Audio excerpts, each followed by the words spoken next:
आज हमें बात करनी है फंडामेंटल राइट्स का पार्ट 21। क्या बात करनी है? फंडामेंटल राइट्स का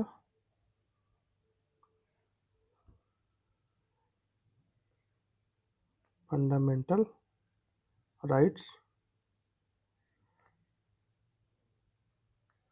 का पार्ट 21। हमने क्या करा था? हमने 20 तक, पार्ट 20 तक, थोड़ा आज गला खराब है तो प्लीज मैनेज। हमने क्या करा था? हमने पार्ट 20 तक क्या बात करा था कि जो भी आर्म्ड फोर्स है उसके ऊपर क्या रेस्ट्रिक्शंस है, मार्शल लॉ के टाइम पे क्या रेस्ट्रिक्शंस लगता है, नेशनल इमरजेंसी के टाइम पे क्या रेस्ट्रिक्शंस लगता है, ये सारी चीजें हमने क्या कर रखा था, बात कर रखा था। आज हमने बात करना है कि जो हमारा संविधान है या फंडामेंटल राइट्स है उसमें से क्या क्रिटिसिज्म आया, मीन्स किन किन लोगों ने उसको नीचा दिखाया कि हाँ फंडामेंटल राइट्स जो है वो प्रॉपर नहीं है, एक्सेस लिमिटेशंस है, सोशल और इकोनॉमिक्स राइट्स नहीं है, ये सारी चीज़ों को क्या किया इन्होंने दिखाया। तो क्या क्या क्रिटिसिज्म है उन चीज़ों को आज हमने पढ़ना है। उसके बाद हमने पढ़ना है क्या सिग्निफिकेंस है फंडामेंटल राइट्स का। ठीक है, ये हमारा फंडामेंटल राइट्स का क्या होगा, लास्ट टॉपिक होगा। इसके बाद हम लोग पढ़ेंगे DPSP, directive principle of state policy, ये हमने इसके बाद वाले टॉपिक में करना है। लेकिन आज हमें क्या करना है, क्रिटिसिज्म करना है और इसका सिग्निफिकेंस है। तो क्रिटिसिज्म का सबसे पहला क्या है? क्रिटिसिज्म का सबसे पहला है कि the fundamental rights enshrined in part 3 of the constitution have met with a wide and varied criticism. Means part 3 में फंडामेंटल राइट्स को इनलिस्ट किया गया है। इसके बाद इसमें क्या हुआ कि वाइड एंड वेरिड क्रिटिसिज्म, बहुत सारे क्रिटिसिज्म देखने को मिले। क्या क्या देखने को मिले? The arguments of the critics are as follow. Means जो भी क्रिटिसिज्म कर रहे थे उसके क्या आर्ग्यूमेंट्स थे। आर्ग्यूमेंट्स क्या थे? सबसे पहली है एक्सेसिव लिमिटेशंस, कि फंडामेंटल राइट्स में क्या कर दिया गया है, एक्सेसिव लिमिट कर दिया। मीन्स लिमिट बहुत ज्यादा कर दिया है, फ्री नहीं छोड़ा है हर चीज को। ये क्रिटिसिज्म, क्रिटिक्स का कहना था कि जो भी फंडामेंटल राइट्स है वो क्या है, उसमें एक्सेसिव लिमिटेशंस है। मीन्स लिमिट को क्या कर दिया, बहुत ज्यादा कर दिया। तो एक्सेसिव लिमिटेशंस में क्या है, they are subject to innumerable exceptions, restrictions, qualifications and explanations. Means जो फंडामेंटल राइट्स हैं उसमें इनम्यूरेबल मीन्स इसमें इतना ज़्यादा एक्सेप्शंस है, इतना ज़्यादा रेस्ट्रिक्शंस है, इतना ज़्यादा क्वालिफिकेशंस है, इतना ज़्यादा एक्सप्लेनेशंस है कि उससे क्या हो रहा है, hence the critics remark that the constitution grants fundamental rights with one hand and takes them away with the other। कहने का मतलब है कि क्रिटिक्स जिन्होंने भी इसको क्रिटिसिज्म दिखाया उन्होंने क्या बोला कि फंडामेंटल राइट्स चलो दे तो रहा है, एक हाथ से दे रहा है और दूसरी हाथ से ले रहा है। क्यों भाई, ऐसा क्यों हुआ? ऐसा इसलिए हुआ कि फंडामेंटल राइट्स में क्या है, बहुत ज़्यादा एक्सेप्टेशंस सॉरी एक्सेप्शंस है, बहुत ज़्यादा लिमिटेशंस है, बहुत ज़्यादा रेस्ट्रिक्शंस है, बहुत ज़्यादा एक्सप्लेनेशंस है। तो एक हाथ से दे रहा है अधिकार और दूसरे हाथ से अधिकार खुद ब खुद छीन रहा है। उसके बाद जसपत Roy Kapoor went to the extent of saying that the chapter dealing with the fundamental rights should be renamed as limitations on fundamental rights और fundamental rights and limitations thereon। जो जसपत रॉय कपूर थे उन्होंने इस लेवल तक बोल दिया कि जो चैप्टर फंडामेंटल राइट्स को डील करता है उसको, उस चैप्टर को रीनेम कर दिया जाए और उस चैप्टर का क्या नाम रखा जाए, लिमिटेशंस ऑन फंडामेंटल राइट्स। क्या रखा जाए? लिमिटेशंस ऑन फंडामेंटल राइट्स, या तो फंडामेंटल राइट्स का limitations, fundamental rights and limitation, fundamental rights और लिमिटेशंस। इतना ज्यादा लिमिटेशंस है इसमें, क्रिटिक्स ये बोल रहे हैं इतना ज्यादा लिमिटेशंस है उसमें कि आप या तो इसका फंडामेंटल राइट्स का नाम चेंज करके क्या कर दो, लिमिटेशंस एंड फंडामेंटल राइट्स, और लिमिटेशंस ऑन फंडामेंटल राइट्स और fundamental rights and limitations, in chapter का नाम चेंज कर दो। ठीक है। दूसरा क्या हुआ, दूसरा क्रिटिसिज्म क्या है, no social and economic rights. इसका क्या कहने का मतलब है, कोई सोशल और इकोनॉमिक राइट्स नहीं दिया गया है फंडामेंटल राइट्स में। कैसे? The list is not comprehensive as it mainly consist of political rights.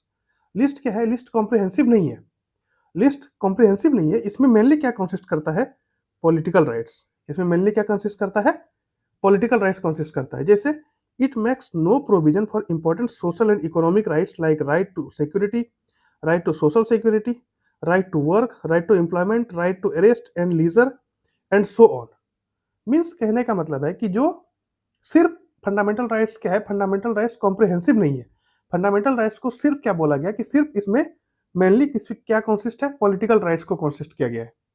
Economic rights और जो आपका सोशल राइट्स है उसको नेग्लेक्ट कर दिया गया है या कोई प्रोविजन नहीं बनाया गया है। जैसे कि सोशल सिक्योरिटी के बारे में, राइट टू वर्क के बारे में, राइट टू एम्प्लॉयमेंट के बारे में, right to rest and leisure के बारे में, इन सब के बारे में क्या कर दिया गया है, इन सब के बारे में कोई सा प्रोविजन नहीं बनाया गया है।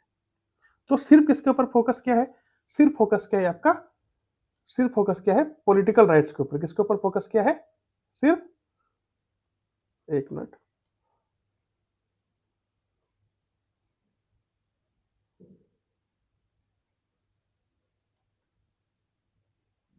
सिर्फ कॉन्स्टिट्यूशन में किसके ऊपर फोकस किया है, सिर्फ फोकस किया है आपका पॉलिटिकल राइट्स के ऊपर। सोशल और इकोनॉमिक राइट्स के ऊपर फोकस नहीं किया है। These rights are made available to the citizens of advance democratic country. ये सारे राइट्स जो राइट टू क्या है, राइट टू वर्क है, सोशल सिक्योरिटी है, जो भी एडवांस कंट्री है, जो भी एडवांस डेमोक्रेटिक कंट्री है, वहां पर ये सारे राइट्स मिलते हैं। लेकिन हमारे संविधान में क्या किया गया है, हमारे संविधान में इसको नहीं दर्शाया गया, इसका कोई प्रोविजन नहीं बनाया गया। Also, the socialistic constitutions of erstwhile USSR और China provided for such rights, जबकि यूएसएसआर और चाइना भी इन सब राइट्स को क्या करता है, प्रोवाइड करता है। इसलिए इसमें कोई सोशल और इकोनॉमिक राइट्स नहीं दिया गया, सिर्फ किसके बारे में बात किया गया है, सिर्फ पॉलिटिकल राइट्स के बारे में बात किया गया। ठीक है, उसके बाद तीसरी क्या क्रिटिसिज्म था, तीसरी था नो क्लियरिटी, कोई भी क्लियरिटी नहीं है।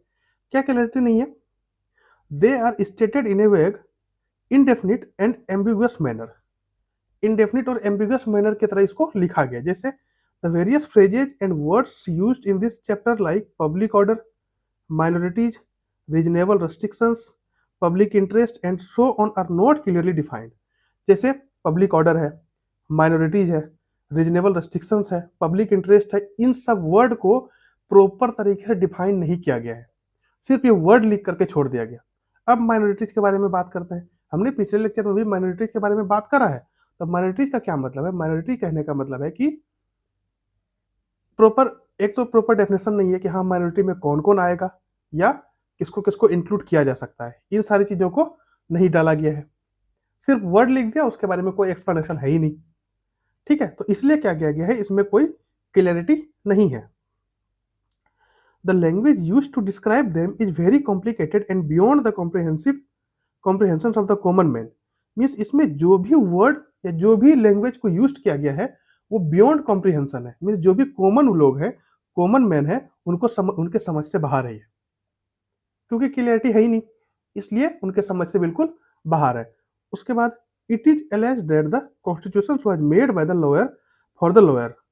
इसलिए क्या बोला गया कि जो संविधान बनाया गया है वो वकीलों द्वारा वकीलों के लिए बनाया गया है, वकीलों द्वारा बनाया गया है और वकीलों के लिए बनाया गया, ताकि वही उन्होंने ही बनाया, वकीलों ने ही बनाया है और वकील ही समझ सकते हैं। इसलिए बोला गया कि वकीलों द्वारा बनाया गया है और वकील के लिए बनाया गया है। Sir Ivor Jennings call the constitution of India is a paradise for lawyer.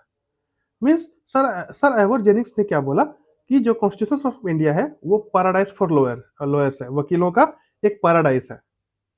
ठीक है, उसके बाद फोर्थ क्रिटिसिज्म क्या था, फोर्थ क्रिटिसिज्म है, फोर्थ क्रिटिसिज्म नो परमानेंसी, कोई परमानेंसी नहीं है। परमानेंसी क्यों नहीं है, देयर आर नो सैक्रोसेंट और immutable as the parliament can curtail और abolish them, as for example the abolition of the fundamental rights to property in 1978। इसको मतलब इसको पवित्र नहीं छोड़ा गया है, इसको क्या पवित्र नहीं छोड़ा गया है, पवित्र क्या नहीं छोड़ा गया है, इसमें पवित्र नहीं छोड़ा गया, क्यों, कोई भी आकर के, पार्लियामेंट क्या करता है, पार्लियामेंट कभी भी आकर के इसको एबोलिश कर देता है, पार्लियामेंट कभी भी आकर के अमेंड कर देता है। जैसे कि हमारा क्या हुआ 1978 में राइट टू प्रॉपर्टी को क्या कर दिया गया, एबोलिश कर दिया गया।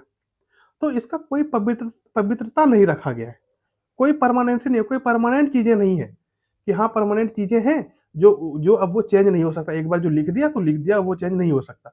लेकिन ऐसा कुछ नहीं है, हमारे संविधान में क्या है, हमारे संविधान में इन चीजों को क्या किया गया है, इन चीजों को एबॉलिश करने का भी पार्लियामेंट के पास पावर दिया गया है कि हाँ अगर कोई कानून को एबॉलिश करना है आप उसको एबॉलिश कर सकते हो। ठीक है, ये बातें नो परमानेंसी की है, कोई परमानेंट चीजें नहीं रखी गई है, कुछ भी चीजें होती है तो पार्लियामेंट आकर के उसको एबॉलिश कर देती है, या कुछ भी चीजें अगर करनी है तो पार्लियामेंट उसको, ऐसी चीजें परमानेंट कहने का मतलब है कि ऐसी चीजें होनी चाहिए कि कोई भी उसको चेंज नहीं कर सकता, एक बार जो लिख गया तो लिख गया। पर ऐसा नहीं है हमारा संविधान, हमारा संविधान है कि पार्लियामेंट क्या कर सकता है, उसको पार्लियामेंट उसको चेंज कर सकता है। ठीक है, sorry, Hence they can become a play tool in the hands of politicians having majority support in the parliament. इसलिए ये क्या बन गया है, ये एक प्ले टूल बन गया है। प्ले टूल कहने का मतलब है सॉरी, प्ले टूल कहने का मतलब है कि एक कठपुतली बन गया है, कि जब भी पॉलिटिशियंस का, राजनीतिक का एक कठपुतली बन गया कि जब भी कोई आए उसको खेल कर चला जाए, उसको चेंज करके चला जाए। ठीक है, जो भी मेजोरिटी सपोर्ट होगा पार्लियामेंट में वो क्या करता है, वो आएगा और अपना चीजों को चेंज करेगा, चेंज करके चला जाएगा। The judicially innovated doctrine of basic structure is the only limitations on the authority of parliament to curtail or abolish the fundamental rights. Means जो judicially innovated है, doctrine of basic structure, the judicially innovated है क्या, doctrine of basic structure, वो क्या है, वही एक limitations is the only limitations on the authority of parliament.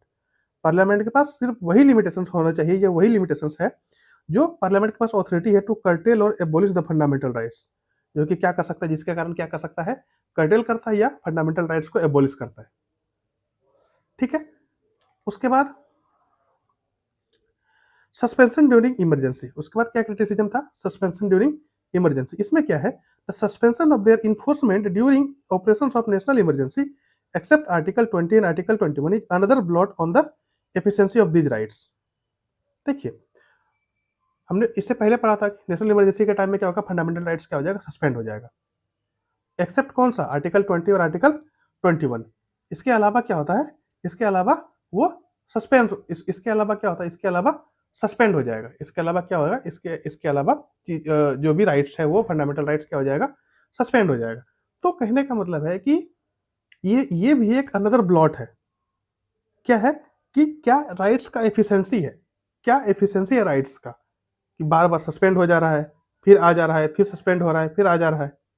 तो this provision cuts at the roots of democratic system in the country by placing the rights of the millions of innocent people in continuous jeopardy.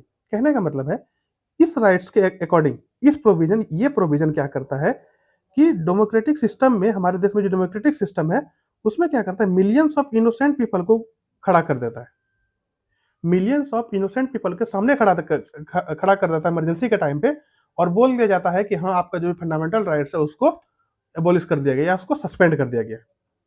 ठीक है, according to the critics the fundamental rights should be enjoyable in all situation, emergency और no emergency.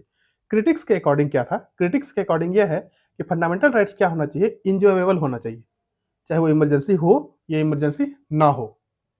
क्या होना चाहिए, fundamental rights enjoyable होना चाहिए, enjoy करना चाहिए फंडामेंटल राइट्स को। ठीक है, उसके बाद क्या क्रिटिक्स है, उसके बाद क्या है, उसके बाद एक्सपेंसिव रेमेडी। एक्सपेंसिव रेमेडी का क्या मतलब, एक्सपेंसिव रेमेडी का मतलब है the judiciary has been made responsible for defending and protecting these rights against the interference of the legislature and executives. Judiciary क्या करता है, जुडिशरी को रिस्पॉन्सिबल बनाया गया है, आप क्या करो, डिफेंड करो और प्रोटेक्ट करो इस राइट्स को जो कि लेजिस्लेचर और एग्जीक्यूटिव में इंटरफेयर करता है। जुडिशरी को रिस्पॉन्सिबल बनाया गया है कि आप क्या करो, आप प्रोटेक्ट करो और डिफेंड करो किस राइट्स को, जो लेजिस्लेचर और एग्जीक्यूटिव के बीच में इंटरफेयर कर रहा है।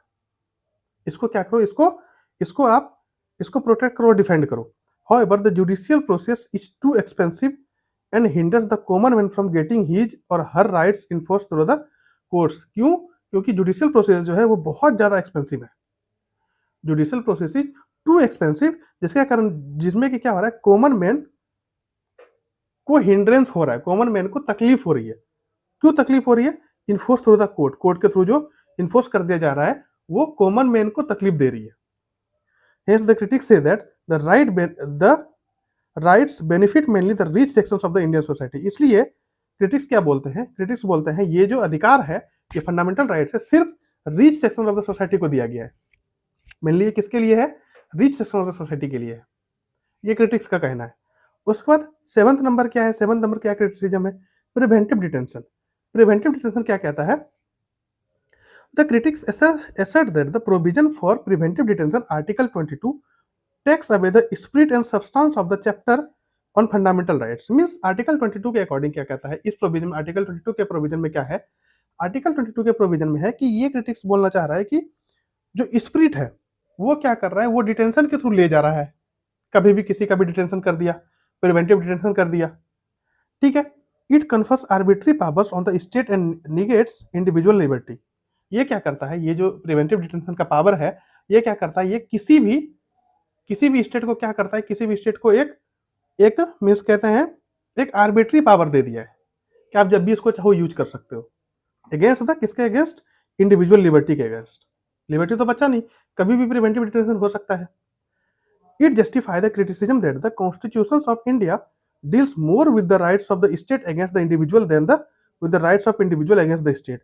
इसलिए ये क्रिटिक्स ये जस्टिफाई करना चाहते हैं इंडिया का कॉन्स्टिट्यूशन है वो क्या डील करता है, rights of the state against the individual than with the right of the individual against the state. Means right of the state के अगेंस्ट इंडिविजुअल का राइट्स, ना कि इंडिविजुअल का राइट्स स्टेट के अगेंस्ट। मीन्स स्टेट कभी भी preventive detention कर सकता है ना, तो ज्यादा इसमें बेनिफिट किसको होगा, इसमें बेनिफिट स्टेट को होगा। स्टेट कभी भी प्रिवेंटिव डिटेंशन कर सकता है, इसलिए क्या बोल दिया गया, इसलिए स्टेट को राइट दिया गया है किसके अगेंस्ट, इंडिविजुअल्स के अगेंस्ट, ना कि इंडिविजुअल को स्टेट के अगेंस्ट। यही वर्ड कहना चाह रहा है, ठीक है। Notably no democratic country in the world has made preventive detention as an integral part of their constitutions. ये नोट किया जाना चाहिए कि जो प्रिवेंटिव डिटेंशन है वो इंटीग्रल पार्ट ऑफ कॉन्स्टिट्यूशन किसी भी देश का नहीं है।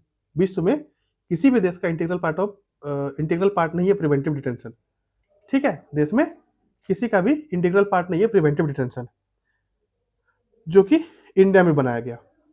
उसके बाद 8 नंबर क्रिटिसिज्म क्या है, नो कंसिस्टेंट फिलोसफी। कोई कंसिस्टेंट फिलोसफी नहीं है इसका। क्या है, according to the some critics the chapter on fundamental rights is not the product of any philosophical principle. Critics के अकॉर्डिंग जो चैप्टर फंडामेंटल राइट्स में है ये कोई फिलोसफिकल प्रिंसिपल्स का प्रोडक्ट नहीं है। जो भी चैप्टर फंडामेंटल राइट्स में है वो किसी फिलोसफिकल प्रिंसिपल नहीं है। Sir Ivor Jenning express this view when he said that fundamental rights proclaimed by the Indian constitution are based on no consistent philosophy. Means sir Ivor Jennings ने क्या express किया, उन्होंने ये बोला कि फंडामेंटल राइट्स को जो प्रोक्लेम किया गया है इंडियन कॉन्स्टिट्यूशन में वो किसी भी कंसिस्टेंट फिलोसफी के ऊपर बेस्ड नहीं है। The critics say that this creates difficulty for the supreme court and the high court in interpreting the fundamental rights. Critics क्या कहते हैं कि यही क्या क्रिएट्स करता है, यही क्रिएट्स करता है डिफिकल्टी किसमें, सुप्रीम कोर्ट में और हाई कोर्ट में फंडामेंटल राइट्स को इंटरप्रेट करने में यही क्या करता है, यही क्या करता है, सुप्रीम कोर्ट और हाई कोर्ट में डिफिकल्टी क्रिएट करता है।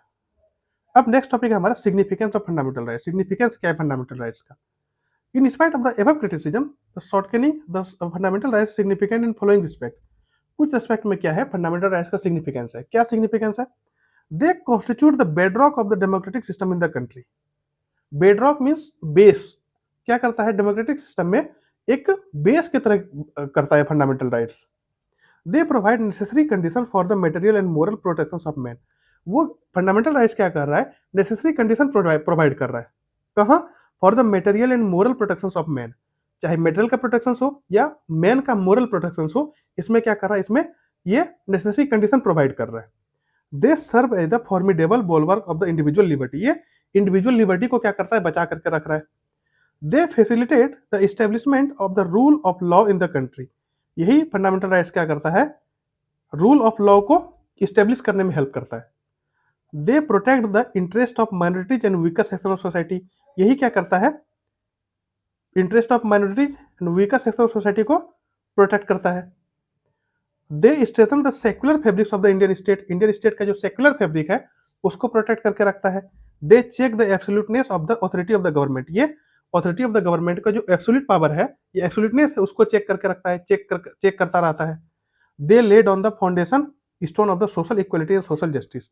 ये क्या करता है, सोशल इक्वलिटी और सोशल जस्टिस में क्या करता है, एक फाउंडेशन स्टोन की तरह रखता है, एक फाउंडेशन स्टोन की तरह रखता है, ठीक है। उसके बाद they ensure the dignity and respect of the individual. Fundamental rights क्या करता है, डिग्निटी और रेस्पेक्ट ऑफ द इंडिविजुअल्स को इंश्योर करता है। उसके बाद they facilitate the participation of people in political and administrative process. ये क्या फैसिलिटेट करता है, पीपल का पार्टिसिपेशन हो किसमें, पॉलिटिकल और एडमिनिस्ट्रेटिव प्रोसेस में। क्या हो, पीपल का क्या हो, पार्टिसिपेशन हो किसमें, पॉलिटिकल और एडमिनिस्ट्रेटिव प्रोसेस में, ठीक है। ये बात हो गई हमारी सिग्निफिकेंस की, ये बात किसकी होगी, हमारी सिग्निफिकेंस की। अब जो है, जो पार्ट 3 के अलावा अलग से राइट्स दिया गया है, लेकिन उसको फंडामेंटल राइट्स में इंक्लूड नहीं किया गया है। वो क्या क्या है? Beside the fundamental rights included in part 3 there are certain other rights content in other parts of the constitution. बहुत सारे ऐसे राइट्स हैं जो कि other parts of the constitution में उसको रखा गया है। जैसे these rights are known as constitutional rights और लीगल राइट्स। इसको क्या बोलते हैं? कॉन्स्टिट्यूशनल राइट बोलते हैं या लीगल राइट्स बोलते हैं और नॉन फंडामेंटल राइट्स भी बोलते हैं। अब कौन कौन सा राइट्स है ये? No tax shall be levied और collected except by authority of law. जो अथॉरिटी ऑफ लॉ है उसके अलावा कोई भी टैक्स कलेक्ट नहीं कर सकता।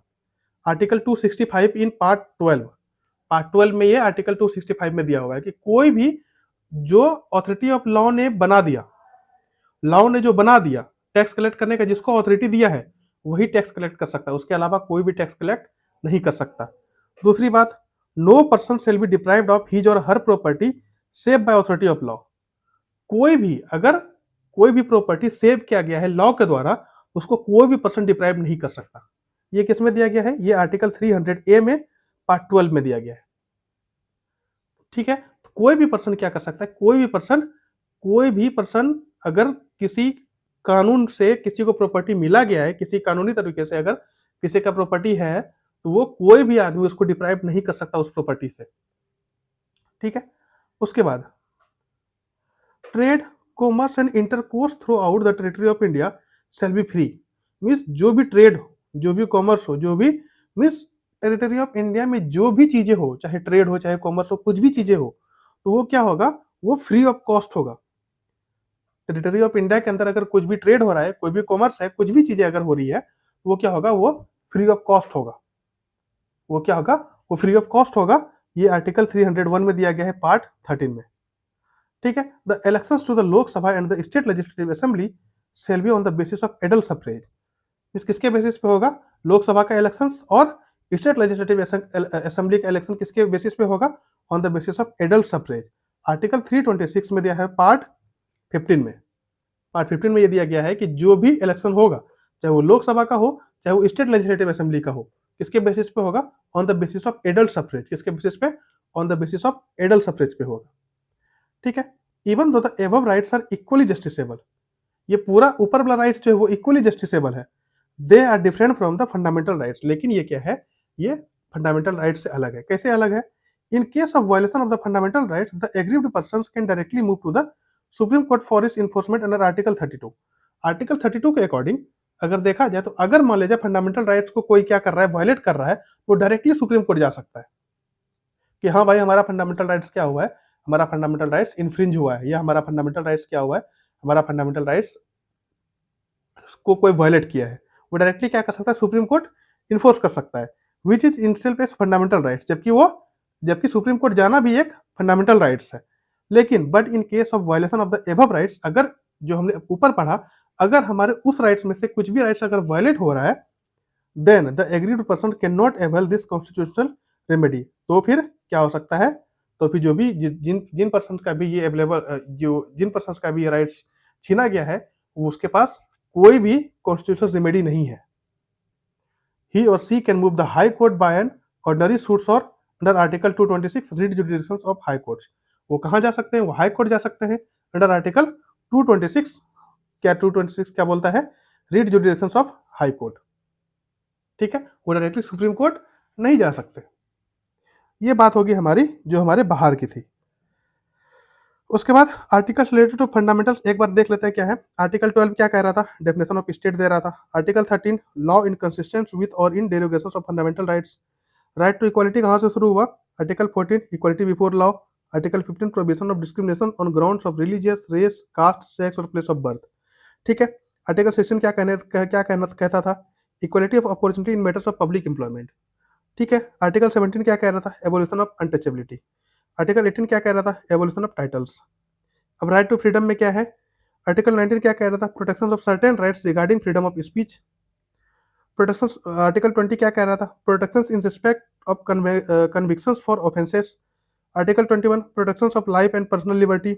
Article 21A right to education. 22 protection against arrest and detention in certain cases. उसके बाद राइट अगेंस्ट एक्सप्लॉयटेशन, किसमें? इसमें आर्टिकल 23 और 24 आ गया। क्या क्या? Prohibitions of traffic in human beings and forced labour. उसका 24 में क्या बोला? Prohibitions of employment of children in factories, ये आर्टिकल 4 है, ये आर्टिकल 24 है। ठीक है, अब हम लोग बात करते हैं, अब हम लोग, ये हमारा क्या हो गया, ये हमारा टॉपिक फंडामेंटल राइट्स टॉपिक यहीं पर खत्म हुआ।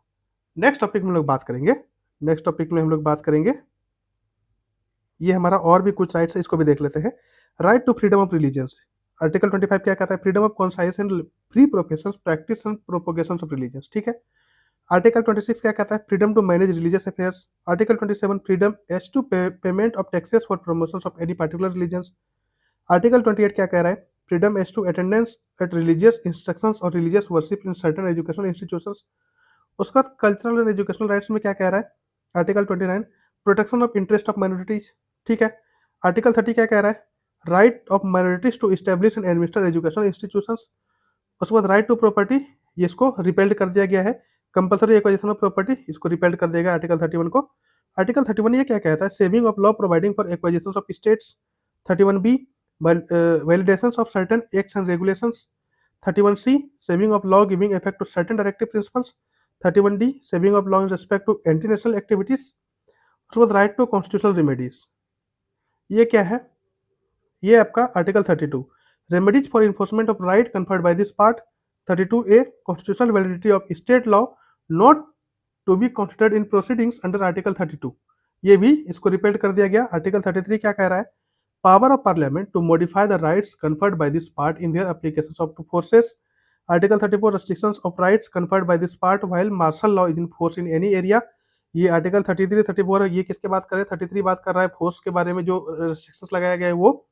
आर्टिकल 34 क्या किया है, जो मार्शल लॉ लगाया गया है वहां पर क्या रेस्ट्रिक्शंस लगाया गया है वो। आर्टिकल 35 क्या कहता है, legislation to give effect to the provision of this part. ठीक है, ये बातें हमारे फंडामेंटल राइट्स की यहाँ पर बातें खत्म हो गई। नेक्स्ट टॉपिक में बात करना है डीपीएसपी, क्या बात करना है, directive principles of state policy. ठीक है, तब तक के लिए thank you so much, take care, good bye, जय हिंद जय Bharat, keep studying, bye bye.